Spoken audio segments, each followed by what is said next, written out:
So ito na mga kababayan, nako, Pilipinas dapat handa sa plano ng China sa Scarborough Shoal mga kabatid. Nako, ano kaya itong pinaplano mga kababayan ng bansang China? At yan po ang ating pag-uusapan mga kabatid sa videong ito. Pero bago ang lahat, huwag kalimutang i-like ang ating video ngayon mga kababayan para i-share pa po ni YouTube sa iba pang hindi pa nakakapanood. So eto guys, panoorin muna natin ang balitang ito at bigyan po natin ng ating personal na opinion at reaction.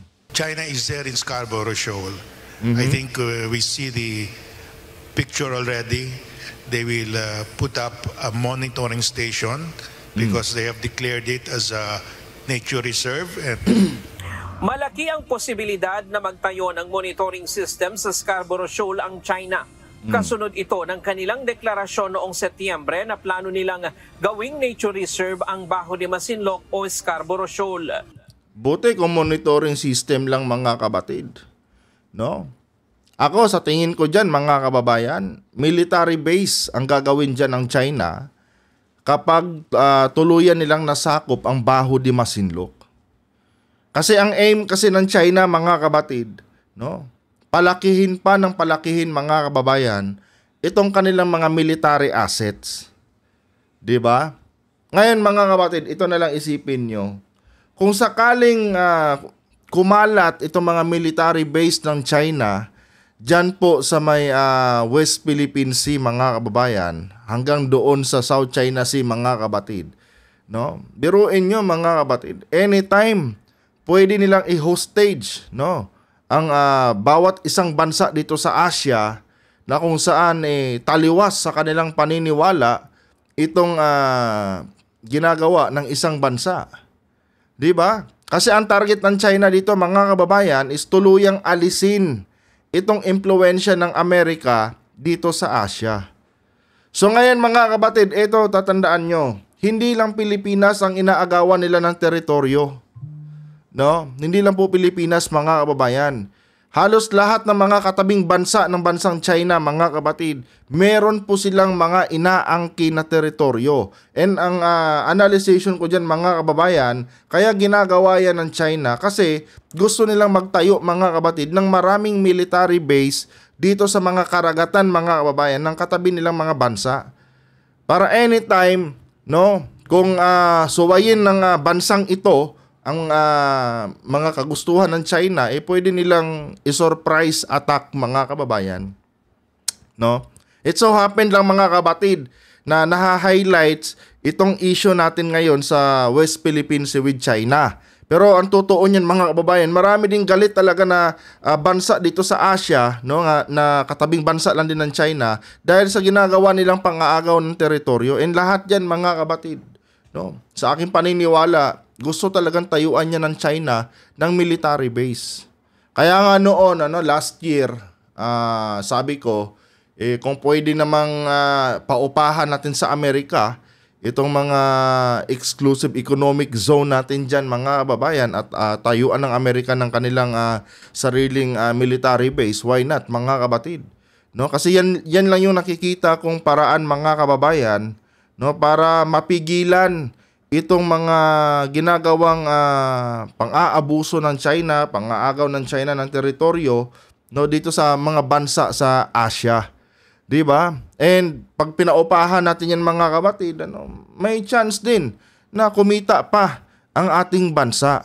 At least mga kababayan, yung teritoryo natin mapapanatili natin mga kabatid at alam mo yun, yung security is nandyan. Nasisecure dahil siyempre bansang Amerika yan. At hindi basta-basta yung lusubin ng China. Hindi niya pwedeng basta-basta na lang yung papaulanan ng mga missile nila dyan mga kapatid dahil panigurado. Babawian sila ng bansang Amerika. Diba? Maganda sana kung ganun mga kapatid. Dahil itong China ngayon, masyado na nilang inaabuso itong mga katabing bansa nila. Ito nga mga kapatid, anytime soon, pwedeng sumabog ang digmaan mga kababayan sa pagitan ng China at bansang Japan. At pag nangyari yan mga kabatid, damay ang Pilipinas dyan. Kasi kaalyado natin ang bansang Japan Hindi pwedeng hindi natin saklolohan mga kababayan ang bansang Japan. Kasi pag tayo naman ang inatake ng bansang China, no, talagang kawawa din tayo kung walang sasaklolo sa atin dito na katabing bansa natin. So pag sumabog ang digmaan sa pagitan ng China at Japan mga kababayan, obligado po ang Pilipinas, no, na sumaklolo or tumulong mga kababayan sa bansang Japan. Kaya ngayon pa lang, no, dapat ihanda na natin ang ating mga sarili mga kapatid. No, hindi naman tayo naghahangad ng giyera, pero mga kababayan, anong gagawin natin kung itong China talaga gusto talaga ng digmaan? 'Di ba? Siyempre mga kapatid, alangan namang tutunganga na lang tayo. Alangan namang manunood na lang tayo kung paano tayo sinasakop ng China o paano tayo binobomba ng China. Siyempre mga kababayan, kailangan din talaga nating umaksyon, no, para po sa kalayaan ng ating bansa. Tuloy. Ang Bahura ay nasa loob ng Exclusive Economic Zone ng Pilipinas, kaya mariin itong tinututulan ng pamahalaan. Ayon kay Retired Associate Justice Antonio Carpio, kailangang paghandaan ng Pilipinas ang mas malaking planong ito ng China. To maintain a nature reserve, you must monitor it and most likely to be manned. So we have to prepare for that. No? Both legal and also military, we have to prepare for that. And I think that's very urgent. That's very urgent daw mga kapatid. Ibig sabihin, delikado, no, itong mga ganitong galaw talaga ng China. Kaya kailangan talagang umaksyon na kaagad, no, ang bansang Pilipinas tungkol dito. Kasi mga kababayan, baka magising na lang tayo isang araw, nagsisimula na pala silang mag-construct ng kanilang military base. 'Di ba? 'Yun yung pangit dito sa China eh. Pag nakursunadahan nila mga kababayan ang isang lugar at nakikita nila na malaking benepisyo yan sa kanila, talagang sisikapin ng China mga kapatid na makuha nila yan.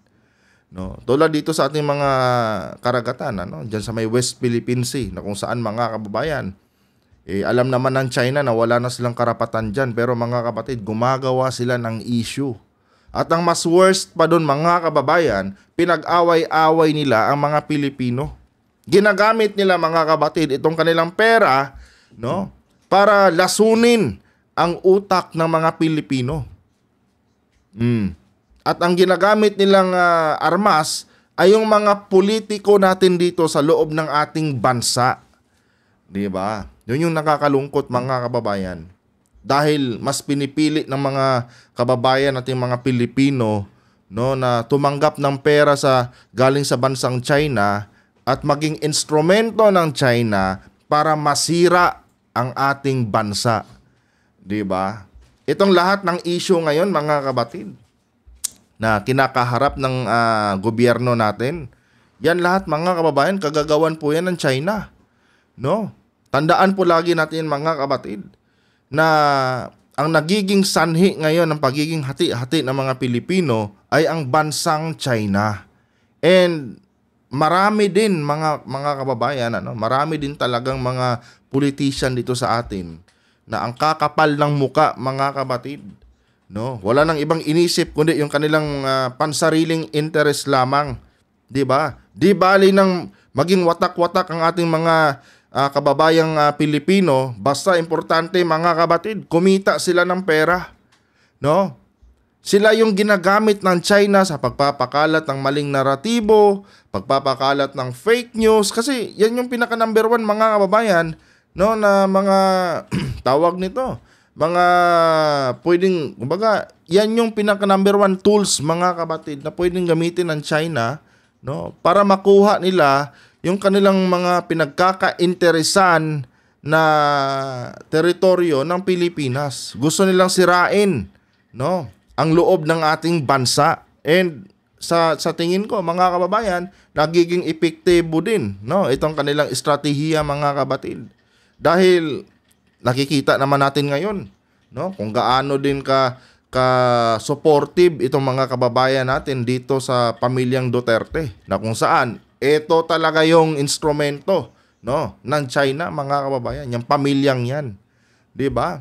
Kaya dapat, mga kapatid, ang bawat isa sa atin ay maging mapagmatsyag, no? Dapat makipagtulungan tayo sa gobyerno para mapigilan itong masamang plano ng China sa ating bansa. 'Di ba? Nakikita ko yan diyan sa mga pa-survey natin, diyan sa ating channel, 'di ba? Kung sino yung pabor sa Pilipinas at kung sino yung pabor sa China, kahit papaano, mga kababayan, may nakikita talaga tayo na mga percentage diyan ng ating mga kababayan na mas pabor sila sa China kumpara sa paboran nila yung kanilang sariling bansa.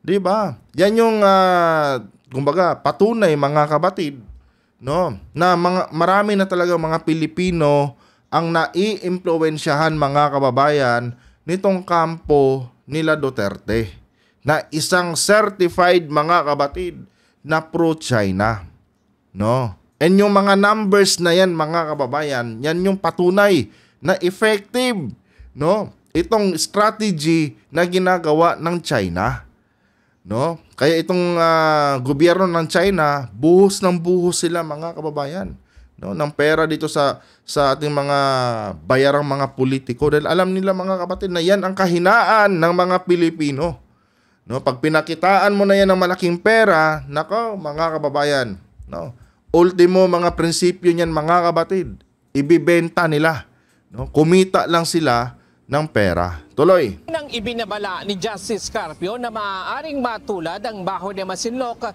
sa Fiery Cross Reef at Mischief Reef, na sa una ay sinabi ng China na gagawin lamang silungan ng mga mangingisda at radar weather station.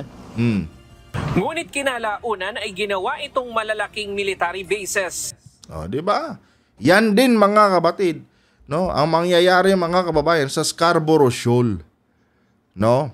Kasi ang target talaga ng China, mga kapatid, palawakin yung kanilang sandatahang lakas.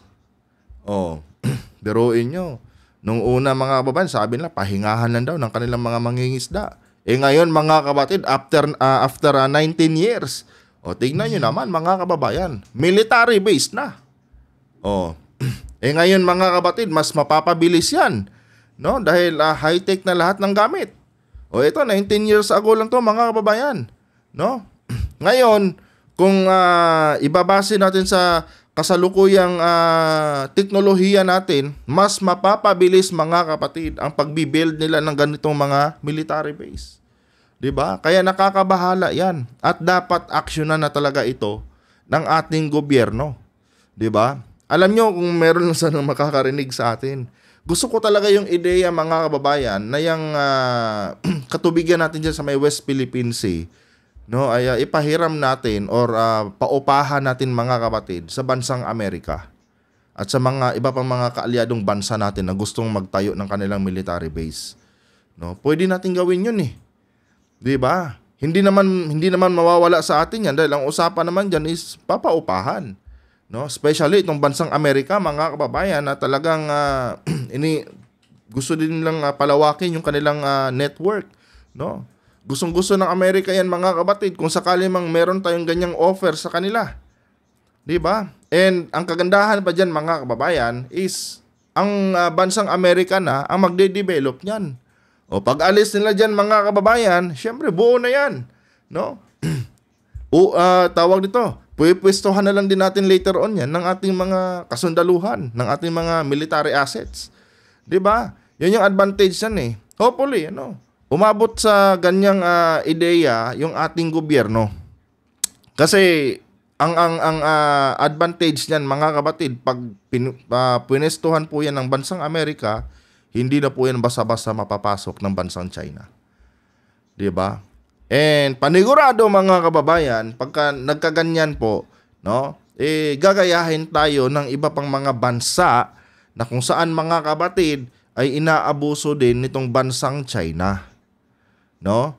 So, pag nangyari yan, mga kababayan, panigurado, no, itong ginagawang pag-i-expand ngayon ng China, mga kapatid, sa kanilang mga military force or assets, mapipigilan yan, mga kababayan, no? Itong China kasi hindi talaga dapat pagkatiwalaan to, Dahil traidor pa sila sa lahat ng traidor, mga kababayan. No. Biruin nyo, yung ating presidente dati na si Digong, napaikot na si Jinping. At muntik nang masira, no, ang utak ng mga Pilipino. Dahil yung mga illegal na mga sugal, no, na pinagbabawal ng China sa kanilang bansa, dito dinala sa Pilipinas.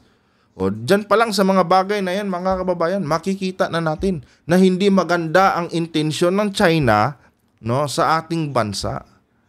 O kaya dapat, mga kapatid, aksyonan na talaga ito ng ating gobyerno. Tuloy.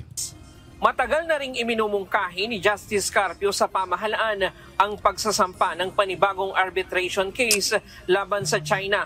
Pero wala pa ring malinaw na tugon ukol dito. Kailangan din anyang i-counter ang mga ipinapakalat na disinformation ng China sa pamamagitan ng mga Pilipinong pro-China. Sino-sino yon? Yung mga pro-China na yan na binabanggit dito. Yan po ang mga DDS, mga kababayan. Mga pro-China yung mga yan. Hindi na lingid sa kaalaman ng majority ng mga Pilipino. 'Di ba? Na itong mga alipores ni Digong ay mga certified na pro-China na yan. No? Pwede na nga ituring yan, mga kapatid, na mga makapili. 'Di ba? Dahil traidor sila sa sarili nilang bansa, mga kapatid. At sino ang nag-impluwensya sa kanila? Siyempre, mga kababayan, si dating Pangulong Duterte. Sila ang number 1 ngayon, mga kapatid, na nagpapakalat ng disinformation, no? Nagpapakalat ng mga kung ano-ano mga ka-fake newsan dyan patungkol sa West Philippine Sea. At ang mas worst pa, mga kapatid, no? Talagang binobroadcast pa nila sa social media nila. Tulad na lang kay Vic Rodriguez, mga kababayan, no, na minsan na nating na topic noon, na sinabi niya na sa mapa daw, mga kapatid, wala daw makikitang West Philippine Sea, no? Pati daw yung mga navigation map ba 'yon, no? Yung sinasabi niya, pagka binase mo daw sa mga navigation map ng tawag nito ng mga barko na naglalayag diyan sa karagatan, wala daw makita, no, na West Philippine Sea, 'di ba? Kung Pilipino ka, ipaglalaban mo na nag-i-exist ang West Philippine Sea. Pero pag pro-China ka, no, ikaw pa mismo ang magtuturo sa mga kababayan mo na walang West Philippine Sea. Nandito pa yung video natin, mga kababayan, sa ating channel. Nung sabihin niya ni Vic Rodriguez, no, hindi niya pwedeng hindi siya pwedeng magsinungaling tungkol diyan, mga kapatid. Dahil mismo sa mga bibig niya, nanggaling niya noon, no? Noong gumagawa pa siya ng mga propaganda niya dahil, 'di ba? May plano siyang tumakbo bilang senator last midterm election. Kaya ang ginawa niya, minaximize niya yung pagpapakalat niya ng disinformation. Pero inyo, abogado, mga kababayan, nagpapakalat ng disinformation. Anong klaseng abogado yan? Isa yan si Vic Rodriguez sa mga good example, no, dito sa mga pro-China na nagkakalat ng maling impormasyon, no, sa social media. 'Di ba? Kapwa natin Pilipino, mga kapatid, no, pinagkakanulupo yung ating sariling bansa. Tuloy. Disinformation by China, which we have to counter with historical records, historical maps, historical documents. You know, when they announced nature reserve on Scarborough Shoal, suddenly Filipinos who are pro-China said Scarborough Shoal does not belong to the Philippines. So mukhang coordinated, no? It's coordinated, obviously. So they have a playbook. We've seen this before, and we must be wiser this time. Sa mga hindi nakakakilala kay Antonio Carpio, no, kay former Justice Antonio Carpio. Ito po, mga kapatid, si Antonio Carpio ay tiyuhin po ito, mga kababayan, ng asawa ni Vice President Sara Duterte na si Mans Carpio. Pamangkin niya po, mga kababayan, ang asawa ni Sara Duterte na si Mans Carpio. Oh. Pero tingnan niyo naman mga kapatid, no? Balae ni Tatay Digong nyo mga kababayan, no? Hindi po sinusundan ang paniniwala ni former President Duterte. 'Di ba? Magkaiba sila ng paninindigan mga kababayan. Oh, bakit kamo? Nakita niya kasi mga kapatid, no, na puro lang katraidoran sa bansang Pilipinas ang ginagawa, no, ni dating Presidente Duterte. Nakita niya na pagtataksil na sa konstitusyon ng bansang Pilipinas yung tinatahak ni Digong. Kaya kahit magbalae sila mga kababayan, no, hindi po niya sinusuportahan itong mga gawain ni former President Duterte na kung saan malaking kataksilan ito sa bansang Pilipinas. Saan ka ba nakakita mga kapatid? Presidente ng Pilipinas, pinapaslaughter ang mga kababayan niya para gawing panakipbutas doon sa negosyo ng incheck na kaibigan ni Digong na si Michael Yang, no, na pinapasok dito sa bansa natin. 'Di ba? Illegal na mga droga mga kapatid ang pinapasok ni Michael Yang sa bansang Pilipinas. Ginagamit ni Digong, no, yung ating mga kababayan bilang panakipbutas. Kaya nga umabot ng 30,000 Filipinos yung pinaslaughter niya. No? Kasi gusto niya talaga yung makasiguro na hindi ito mapansin, no, ng mga Pilipino na kung saan ito palang si Michael Yang, no, siya pala ang number 1 mga kapatid na drug lord dito sa bansang Pilipinas. At hindi lang yan, ginawa pang economic advisor ni Duterte noong kapanahunan niya mga kapatid. Oh, biruin nyo, isang pure blood Chinese naging economic advisor, no, ng bansang Pilipinas. Saan ka nakakita ng ganyan mga kababayan? Oh, bawal po yan sa konstitusyon mga kapatid, no? Dapat yung mga economic advisor ng bansa natin is Pilipino, pure blood Pilipino. Pero si Digong mga kababayan, drug lord ang kanyang economic advisor. At ang mas worst pa nun, pinapasok niya mga kababayan sa Malacanang. Oh. Pero itong mga DDS, wala sa kanila yun. No, wala sa kanila yun mga kababayan. Basta kung ano yung sinasabi ni Tatay Digong nila, yun lang ang pinapaniwalaan nila. Ganon ka-illiterate mga kabatid ang mga DDS. Tuloy. Let's prepare for it. How? Let's expose them. Mungkahi din ni Carpio na bumili ng mas maraming BrahMos missile system ang Pilipinas para sa depensa ng bansa. Let's have more BrahMos missiles because they are mobile. They cannot, you know, when you can destroy your enemy at any time and your enemy cannot destroy you at any time, you control your enemy. Sabi naman ng Philippine Navy, isa sa kinokonsidera ng sandataang lakas ang pagbili ng mas marami pang missile system. Part of the modernization plans of the armed forces includes looking at other missile systems, or rather more missile systems. Details of that is at the Department of National Defense. Ryan Lacan. Mas maganda talaga mga kababayan kung ituloy na, no, ng gobyerno natin yung pagbili ng Typhoon missile, no, dahil doon talaga mga kabatid natatakot ang bansang China, no, yung ano ba yun, mid-range capability missile system, no. Takot ang China doon mga kababayan dahil kayang umabot yun mga kabatid sa kanilang kalupaan, no. Lahat ng mga military base ng China diyan sa may West Philippine Sea mga kababayan, no, pwede po yung bagsakan ng missile galing doon sa sa Typhoon missile system na yun. 'Di ba?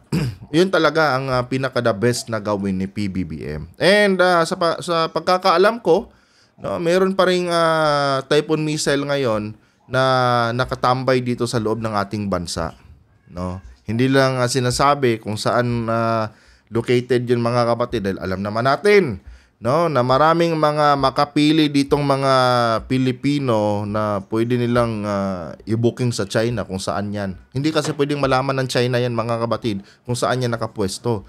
dahil yon ang unang tatargetin ng China kung sakali mang magkaroon ng digmaan sa pagitan ng China at Pilipinas. Anyway guys, hanggang dito lang itong video na to. Kung nagustuhan nyo po ang ating talakayan dito sa Usapang Kanto with One Talk PH, huwag kalimutan na i-like ang ating video ngayon para i-share pa po ng YouTube sa iba pang hindi pa nakakapanood, at mag-comment na rin kayo dyan mga kabatid ng inyong mga personal na opinion. At uulitin ko, lahat ng sinasabi ko dito ay pansariling opinion ko lamang at hindi po ito sumasalamin sa opinion ng mga legal expert. Ngayon, kung agree kayo, good. Pag hindi naman, karapatan nyo po yan mga kapatid. Hanggang dito na lang.